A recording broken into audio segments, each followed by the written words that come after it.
Merci. Donc Frédéric Bourquin, alors on va aborder un sujet extrêmement important pour la transition énergétique, puisqu'on a déjà dit 1000 fois que les transports étaient un des secteurs, sinon celui qui est le plus émetteur, et que la gestion des nouvelles mobilités dans les villes va être quelque chose de déterminant.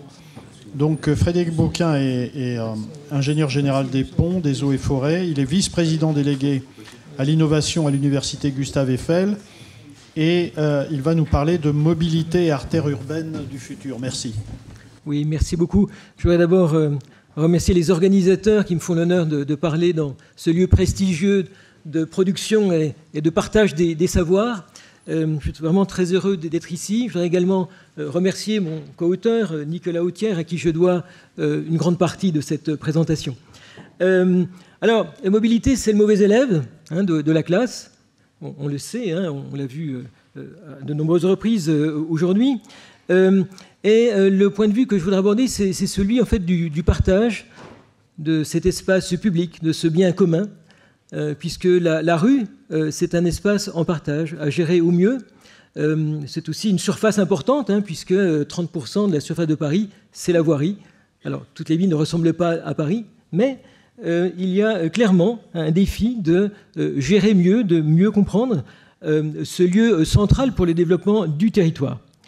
Une remarque également, je vais vous donner un certain nombre d'exemples qui sont des exemples qui donnent à penser, simplement. Il ne s'agit pas de décisions d'ordre public, de choix techniques sur la façon de gérer la mobilité. Ce sont juste des exemples destinés à éclairer la puissance publique sur la façon de prendre des choix. C'est le statut. Et la plupart de ces résultats ont été obtenus en collaboration avec des entreprises, avec des territoires, sur fonds publics la plupart du temps, à travers des projets européens, dont on voit quelques-uns ici, des projets nationaux. Voilà le plan de ma présentation. Alors, la ville, c'est un formidable lieu de création de richesse. Alors, désolé pour le caractère martial qui va, je pense, être assez en contraste avec ce qu'on vient d'entendre, mais on va vite quitter ce caractère martial. Mais la ville, donc, c'est un lieu formidable de production de richesse, alors aussi d'inégalité, bien sûr, et c'est un lieu qui concentre la génération d'externalités, on le sait bien, des gaz à effet de serre, bien sûr, des problèmes de résilience, des déchets, et la voirie, l'ensemble du mode routier, est à l'image, en fait, contribue à ça. Alors, D'abord, c'est le premier réseau social, bien avant Facebook, bien avant X, etc. Il y avait la route. C'est quand même important de le savoir. Les Romains avaient ce réseau routier. Et d'ailleurs, on trouve des traces. Alors, c'est pas les Vétustas, c'est de l'Antiquitas, pour reprendre les termes qu'on a entendus hier, voilà, puisque certaines voies romaines, en fait, sont des voies d'aujourd'hui, tout simplement. Donc, premier réseau social, c'est aussi une artère vitale pour l'économie et c'est un élément fort d'attractivité. Alors, peut-être qu'il faut en parler au passé, on en parlera demain au passé, peut-être, avec la démétropolisation, mais c'est un lieu d'attractivité des villes et des territoires. Ça fait partie des critères mis en avant par KPMG notamment, voilà, pour les investissements productifs. Voilà. Et eh bien, la mobilité engendre 30%, alors peut-être un peu plus, mais bon, 30% des émissions de gaz à effet de serre. On ne va pas se battre sur les chiffres, ils sont tous tirés d'un certain nombre de contextes et de publications. Mais donc 30%. Alors, quand on parle de mobilité, en fait, c'est la mobilité routière en matière. Les autres, ça ne compte pas en matière d'émissions. Voilà. En fait, tout se concentre sur la route. Voilà. Et puis, c'est 56%, en tout cas un peu plus de la moitié des émissions finalement d'oxyde d'azote, de polluants de façon générale. Et puis, c'est éminemment la mobilité, elle est éminemment sensible en fait aux aléas du changement climatique, les crues, etc. Donc, les événements extrêmes affectent la voirie et la mobilité de plein fouet. Voilà. Alors, on a parlé tout à l'heure d'îlots de chaleur urbains, bien sûr, de rôle de la ville. Alors, ce qu'on voit ici, bien sûr, et en France en tout cas, le plus souvent, la voirie est noire, avec un albédo, donc une capacité à absorber l'énergie. Donc, la route chauve et restitue restitue la nuit. Alors, elle restitue en fait en fonction aussi des bâtiments qu'il aborde. Et donc les formes urbaines, puisqu'on en parlait, sont déterminantes dans cet effet. Voilà. Et donc en fait, on ne peut pas parler de la voirie indépendamment des bâtiments, de même qu'on ne peut pas parler des bâtiments indépendamment de la voirie. Voilà. Je crois que c'est un enseignement à retenir. Les phénomènes sont complexes, nécessitent des évaluations profondes. Voilà. Et donc il y a de la science à réaliser. Alors, la mobilité, la voirie, donc la mobilité et ses infrastructures, on va dire, en fait, cette mobilité se trouve au croisement de défis sociétaux. Il y a un nexus de défis sociétaux. Évidemment, le changement climatique, on vient d'en parler, qu'il s'agit d'adaptation ou d'atténuation. La perte de biodiversité, la route y est évidemment pour quelque chose, mais elle peut être aussi une solution. C'est ça l'enseignement, c'est que et ce sera à la fin de l'exposé, on pourra montrer des pistes très embryonnaires, rassurez-vous, voilà, pour effectivement faire de ces externalités négatives en fait un axe de combat, un axe de progrès. Il y a la pollution de l'air, bien sûr, la congestion, alors qui se chiffre en pourcentage du PIB, c'est gigantesque. Voilà, quand on convertit le temps passé effectivement en argent, c'est colossal. Il faut savoir que les salariés américains passent davantage de temps dans les embouteillages qu'en vacances. Peut-être qu'ils n'ont pas assez de vacances, mais en tout cas, ça donne une idée effectivement de l'impact. Voilà. Raréfaction des ressources naturelles, elles sont très limitées, on l'a vu pour le pétrole. Or, le bitume, c'est un dérivé du pétrole, donc il faut se poser des questions. Crise financière, acceptabilité, étalement urbain, etc. Alors, si on parle que de décarbonation, quel est l'écosystème, en fait? Alors, il est extrêmement complexe en réalité. Voilà, on a des objectifs de décarbonation, donc zéro émission à l'horizon 2050, on en reparlera en 2050. Bon, voilà. Bien sûr, comment faire? Alors, évidemment, le pays s'est doté, comme tous les autres, d'une stratégie nationale bas carbone, c'est la 3e déjà, il y a le plan d'adaptation au changement climatique, le PPE, etc. Voilà. Alors, qui est mobilisé? En fait, tout le monde, les citoyens, les associations, les entreprises, les plateformes, associations professionnelles, les instituts technologiques. Front 2030, ou le PIA 4, enfin pour ceux qui connaissent. Voilà. Et puis l'Europe, avec des partenariats publics-privés qui créent la feuille de route recherche, développement, innovation sur finalement les défis à relever pour la décennie qui vient. Voilà, il y a DUT, c'est pour la ville, CECAM, c'est pour les mobilités, et l'association Modèle de. Donc tout ça est très compliqué. Et en réalité, une chose est simple, la route, en fait, elle a peu évolué en fait, pendant des millénaires, voilà, en tout cas des siècles et des siècles. Il y avait le sentier, la voie romaine, et puis un jour on a fait la route lisse, la route recouverte d'enrobés. On a d'ailleurs vu, c'était au premier congrès mondial de la route, c'est quand même à Paris, il faut le dire, en 1907. Que finalement c'était aussi un moyen de en fait, limiter, voire supprimer les émissions. Donc on peut dire que la route en enrobé telle qu'on la voit aujourd'hui, c'est la première ZDFE, finalement, d'une certaine façon. Enfin, c'est une façon de voir les choses, bien sûr. Voilà, aujourd'hui, il y a d'autres problèmes qui motivent ça. Voilà. Ensuite, on a créé les autoroutes, et puis on s'est rendu compte, début de ce siècle, qu'on allait quelque part dans une impasse. Enfin, c'est gênant pour une autoroute, évidemment, mais et donc aussi, il faut vraiment changer le logiciel. Voilà, cette mobilité, voilà, elle va nous asphyxier. Voilà, elle coupe déjà les villes en plusieurs parties. Voilà, donc au lieu de faire un ciment, effectivement, elle coupe, elle fait une ségrégation. Voilà. Et d'une certaine façon, ce n'est pas viable. Alors, il fallait quelque part changer le logiciel, comme on dit, changer de paradigme, comme on dit autrement, de la route. Et ça donnait le concept de route de 5e génération, qui est dû principalement à mes collègues, en fait, notamment Nicolas Autier, mais beaucoup d'autres. En Europe, ça s'appelle Forever Open Road. En Allemagne, il y a la même chose, Straßenwesen 21. Jahrhundert, excusez-moi. Et il y a d'autres initiatives dans le monde qui ont eu pour but, c'était 2010-2017 en fait, qui a eu pour but simplement de changer le regard, de changer en fait les objectifs. Ça sert à quoi une route finalement, donc quels sont les services? On est passé de la route commodity à la route service, et demain route peut-être de l'anthropocène. Alors le premier service, c'est finalement de permettre la mobilité qui, aujourd'hui, demain, est déjà et sera connectée, coopérative. Donc les véhicules vont se parler aussi aux gestionnaires, automatisé. On parle beaucoup de véhicules autonomes, il faut parler de mobilité automatisée en fait, c'est complètement différent, c'est toute la mobilité dont il s'agit. Voilà la vision. Alors c'est écrit en anglais parce que ça fait partie de la feuille de route européenne tout simplement. Voilà. Alors quand on parle de... c'est dommage, ce n'est pas passé.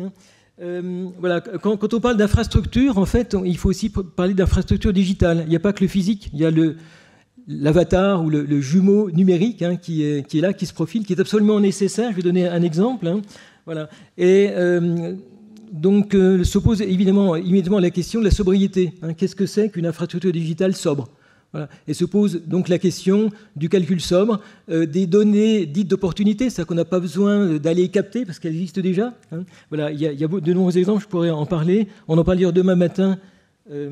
Alors j'aimerais peut-être une aide pour lancer ce film. On en parle demain matin à Dubaï, en fait, des données issues du réseau télécom pour finalement reconstruire le trafic.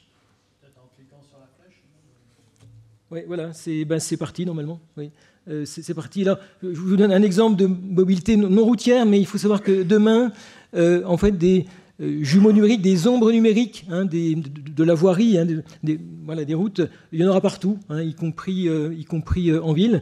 Alors pourquoi? Simplement parce que on voit ici, alors qu'est-ce que c'est qu'un jumeau numérique? Cette tronçon d'autoroute est équipé d'un certain nombre de capteurs d'équipement pour tester des nouveaux systèmes de mobilité, dites communicantes, connectées, etc. Il y a un certain nombre de caméras, il y a des unités qui renvoient des informations, etc. Donc ça, c'est de la techno. Et puis, il y a aussi, quelque part, une carte de très haute définition qui va accueillir, en fait, des modèles qui vont permettre de prévoir quelle est la mobilité, quel est l'impact des incidents sur la mobilité, comment gérer une crise, par exemple, ça c'est du modèle. Voilà. On peut mettre également dedans des agents d'entretien, on peut former les agents d'entretien pour que, effectivement, ils aient moins il y ait moins d'incidents. Voilà ce qu'on peut faire. On peut gérer, alors je vais passer rapidement là-dessus parce que le temps passe, mais par exemple au niveau des carrefours, des carrefours, si on parle de mobilité automatisée, pour aider finalement les véhicules qui ne verront effectivement pas grand-chose, qui auront leur système de caméra, on peut reconstruire, chaque véhicule va reconstruire une carte, la carte locale de l'environnement, va la partager à travers les instruments qui sont au bord de la route, qui vont reconstruire, alors évidemment il faut du calcul pour ça, mais reconstruire une carte qui sera repartagée à tout le monde. Voilà. Donc tout le monde partagera la vue complète du carrefour tel qu'on le voit en bas à droite, tout simplement.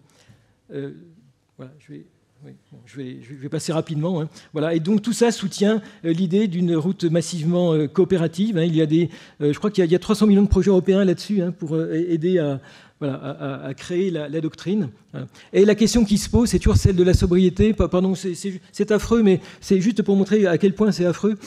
C'est pour dire, cette mobilité-là, elle ne va être acceptable que si on ne suréquipe pas effectivement les infrastructures. Donc il y a un vrai enjeu. Voilà, quel est le juste prix à payer pour ça? Voilà. Et finalement, la bonne optique est plutôt celle-là, je pense. C'est au lieu de se dire on va vers une débauche technologique, voilà, on se demande plutôt à quoi ça sert. Voilà. En fait, quels sont les besoins des populations? C'est quand même beaucoup plus intéressant. Alors, la France a lancé un programme qui s'appelle EBRA sur l'évaluation de la recherche de la route automatisée. Voilà. Et je veux citer 2 exemples sur une vingtaine. Le premier, c'est encore de Brenne. C'est dans l'Indre, donc c'est ce qu'on voit au milieu, voilà, avec des navettes autonomes. En fait, le problème, c'est pas la navette, on s'en fiche. C'est à quoi ça sert? Eh bien, ça pourrait servir finalement à faire en sorte que les habitants, notamment les personnes âgées, restent chez elles tout en ayant accès aux soins qui ne sont pas évidemment dans leur ville, mais à 20 km. Voilà.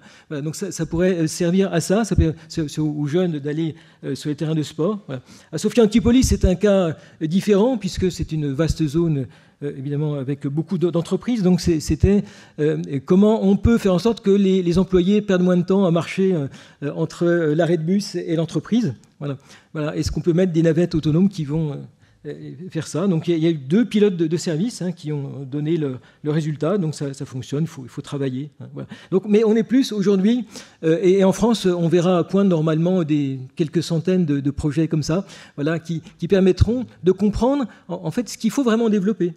Voilà, et pas de partir en techno-push, mais de partir vraiment des besoins, des besoins des gens. Voilà. Alors, quelques exemples aussi. Ici, on parle quand on parle de reconfiguration de la route, quand on parle de réflexion, etc., quand on veut, et on l'a tous vu, quand les collectivités souhaitent atteindre le réseau enterré, eh bien, quelque part, on casse les chaussées. Voilà, c'est compliqué, ça prend du temps. Voilà, quand on veut refaire la chaussée, on casse tout en général parce que rien à récupérer. On recycle, bien sûr, quand on peut. Voilà. Et là, ici, le concept, c'est de faire une sorte de route Lego. Alors, c'est un concept français, il y en a aussi aux États-Unis. Et comme c'est du Lego, c'est préfabriqué, on peut aussi mettre de l'intelligence dedans. Donc, on peut mettre des fonctions, c'est multifonctionnel. Et quand on veut changer la configuration, par exemple, accéder au réseau, on enlève les plots, on accède et puis on rebouche. Donc, c'est beaucoup plus rapide.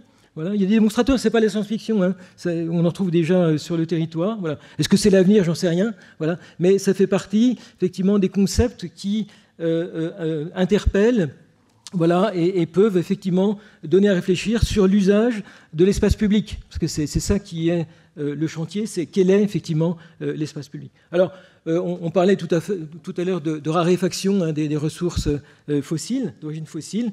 Voilà, et bien comme le bitume est un dérivé du pétrole, toutes les entreprises se demandent comment les remplacer et aussi comment stocker du carbone, d'où le concept de bio-binder. Enfin, on fait de la route avec des algues, par exemple, ou des produits recyclés. Il y a une quantité de projets autour de ça. Ce n'est pas encore tout à fait mûr, mais ça le devient. Voilà. Donc comment on pourrait utiliser finalement la biomasse?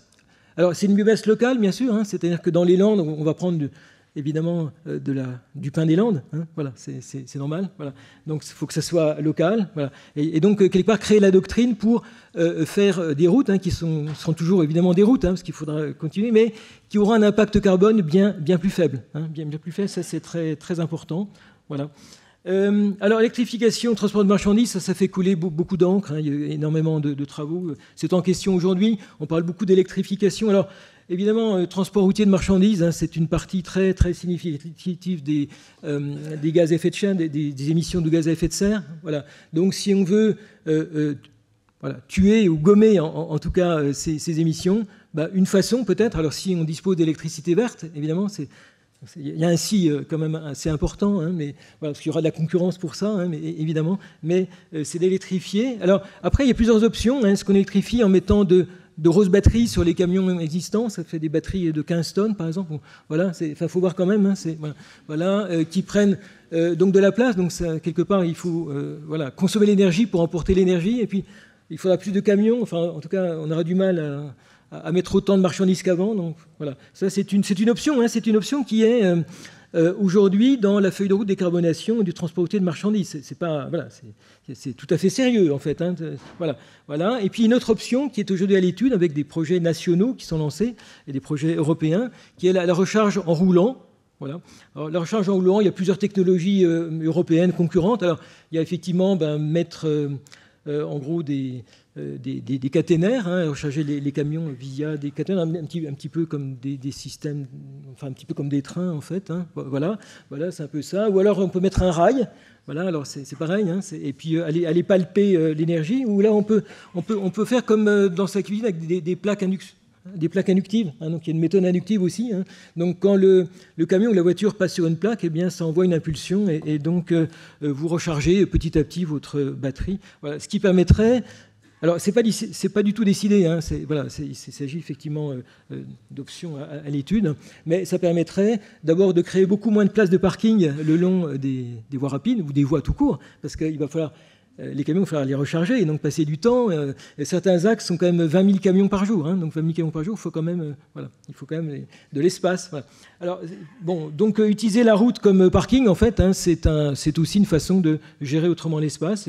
Et alors, ça passerait évidemment par un déploiement massif, à peu près comme le Grand Paris Express, si vous voyez. Voilà. À peu près 10 000 km de voies équipées. Bon, c'est faisable. En tout cas, c'est à l'étude. Les projets ces projets-là devraient rendre leurs conclusions d'ici 2025. Donc il y a 3 ou 4 projets en concurrence, mais il y en a un 4e, mais je ne peux pas en parler parce qu'il n'est pas encore tout à fait sorti. Voilà, donc une recharge vraiment à vocation urbaine, ce qui est sur la gauche, c'est vraiment de l'induction. Donc ça veut dire en fait, on évite de stationner pour se recharger, on se recharge en roulant, ça fonctionne, voilà, c'est plus ou moins mûr, donc voilà, la maturité, on verra. Voilà.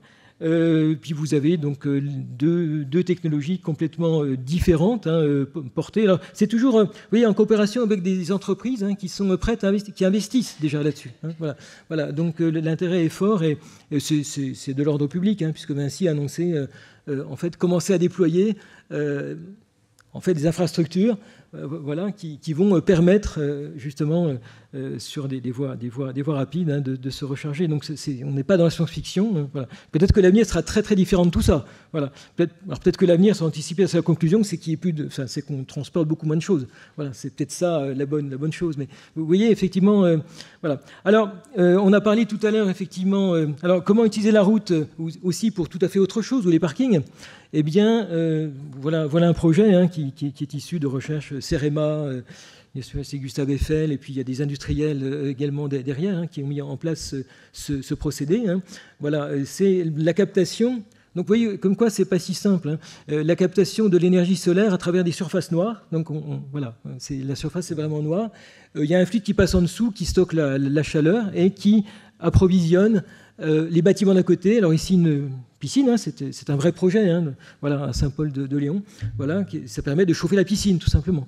Voilà. Donc, quelque part, ça sert aussi à autre chose qu'à rouler. Voilà, on a une double utilité de cet usage. Voilà.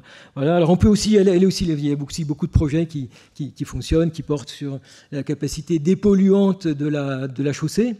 On peut tuer les NOx directement, ça commence à fonctionner. On peut mettre aussi des revêtements qui vont permettre d'éclairer moins, puisque si on voit davantage les revêtements avec des revêtements photoluminescents, ça veut dire que pour une ambiance équivalente, on consommera moins d'énergie globalement. Donc, en tout cas, c'est un problème complexe, l'éclairage. Je n'ai pas du tout abordé ça parce que c'est beaucoup trop compliqué, voilà, et beaucoup trop long. Mais là, on est évidemment au cœur des enjeux. Voilà. Et puis, le Graal peut-être, ce serait de dire, bien, finalement, la mobilité émet. Est-ce que la mobilité peut absorber des émissions de gaz à effet de serre? Voilà. Alors, il y a un certain nombre de projets qu'on voit aujourd'hui sur la captation, effectivement des émissions, captation de CO2 le long des infrastructures. Ça peut être mis en ville d'ailleurs. Voilà. Ça permet de faire pousser des algues, par exemple. En fait, le CO2 est utile. Le CO2, c'est ce qui fait pousser les végétaux. D'accord ? Donc c'est utile. Il y a même des entreprises qui vendent du CO2. D'accord ? Voilà. Donc il faut apparier finalement l'offre à la demande, ou la demande à l'offre.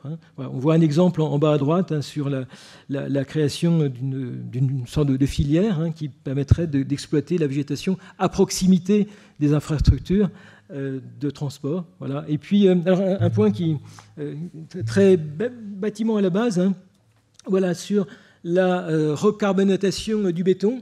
Alors, c'est un mot barbare pour dire que quand on veut recycler du béton, on casse du béton, voilà. Eh bien, naturellement, alors le béton c'est très émetteur de gaz à effet de serre, bien sûr, mais quand on lui laisse le temps, le béton donc déconstruit réabsorbe une partie du CO2 qu'il a émis. Oui, alors pas forcément beaucoup, mais on peut accélérer ça justement en utilisant du carbone, enfin du gaz carbonique. Voilà.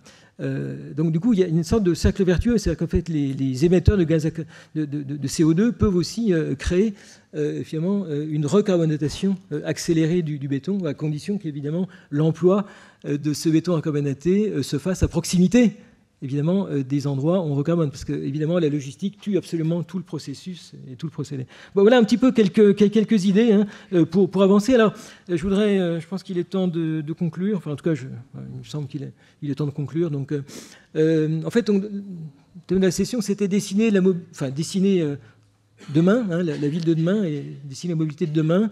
Il me semble quand même qu'elle va passer massivement par les transports en commun, parce que quand on regarde, c'est quelques photos du Grand Paris Express en France, et puis aussi les systèmes express de mobilité régionale, les SERM, voilà, en gros les RER métropolitains et tous les autres systèmes qui fonctionnent. Donc arriver à rabattre, peut-être par des par des bus ou par, en gros, des robotaxis. Enfin, il ne faut pas trop se focaliser sur le thème robotaxi qui a mauvaise presse actuellement, mais enfin, par des systèmes ad hoc permettra justement d'utiliser beaucoup plus massivement les transports en commun, qui sont effectivement une très bonne voie aujourd'hui. Aujourd'hui, c'est décarboné. Il faut savoir, c'est qu'en tout cas en France, le ferroviaire est décarboné dès qu'on a construit les infrastructures. Donc quand les infrastructures existent, le reste est décarboné, quasiment. C'est pas tout à fait vrai, c'est pas tout à fait vrai, mais c'est un peu ça. D'ailleurs, de façon générale, le ferroviaire, même diesel, en fait, ça peut être vertueux si effectivement on transporte beaucoup de monde, ça peut être vertueux. Donc c'est pas une question de motorisation, c'est une question de système, beaucoup. Voilà. Alors voici quelques pistes, en fait, quelques questions. Voilà. Bon, aujourd'hui, le report modal, jusqu'à présent, il s'est fait dans le mauvais sens. Donc, on parle beaucoup du report modal, mais il y a des initiatives européennes pour essayer de favoriser le report modal finalement vers le rail à partir de la route, mais ça se fait plutôt dans le mauvais sens pour plein de raisons. Voilà. Alors, bon, arrivera-t-on à inverser le report modal? Et ce qu'on pourra faire au niveau technologique, en fait, du digital sobre, vraiment sobre, parce que la débauche technologique de la mobilité de demain, si c'est celle à laquelle on assiste aujourd'hui, on se disait, c'est pas grave, on va mettre des subordinateurs dans chaque voiture, des capteurs, etc. Ça veut dire qu'il faut aujourd'hui gérer 1 gigabit par minute. Donc, bon, c'est tout simplement pas soutenable. Donc voilà, il y a d'énormes progrès à faire là-dessus. Et puis finalement, pourquoi on se déplace? Quels sont les déterminants? Voilà, quels sont les déterminants? Et quel est l'impact du e-commerce, par exemple? Est-ce qu'il vaut mieux faire ses courses ou se faire livrer? C'est pas forcément évident non plus, ces questions-là. Voilà. Est-ce que le télétravail est un plus ou un moins pour la mobilité? C'est pas non plus si clair. Voilà, et il y a beaucoup de travaux là-dessus. Voilà. Et puis, est-ce qu'on peut concevoir finalement un système de mobilité? Voilà, à partir de prévisions. Voilà, c'est le Graal, évidemment. Et tout ça sous un climat... Alors, 2070, pourquoi 2070? Parce que si on construit pour 2050, ça va rester encore longtemps. Voilà, c'est-à-dire qu'on en a pour le siècle. Voilà, on ne va pas remplacer les routes comme ça. Voilà, ça va prendre du temps. Alors, on pourra les rénover, bien sûr, voilà, mais l'exposition, effectivement, aux aléas, il va être là. Et puis, peut-être un message d'espoir, je termine là, c'est promis. Voilà, citer effectivement Jean-Claude à Habitat 3, en fait, c'était en 2016, ça date déjà, mais c'est un peu vrai. Voilà, donc... est appris qui dit qu'effectivement, alors on parle beaucoup des problèmes liés à la ville, mais c'est aussi une opportunité. Voilà. C'est aussi l'opportunité de vivre ensemble, de créer ensemble. Voilà. Et c'est là aussi, finalement, que se placent aussi les enjeux de décarbonation, parce que le changement climatique, il ne vient pas du ciel, il vient de nous, en fait. Il naît et n'a été sous nos roues, dans nos radiateurs. Voilà, c'est ça l'idée. Voilà. Et donc, nous avons... en ville, les moyens justement d'inverser la tendance. C'est comme ça que je comprends ce message. En tout cas, j'en fais ma devise. Merci beaucoup. Merci beaucoup. Voilà.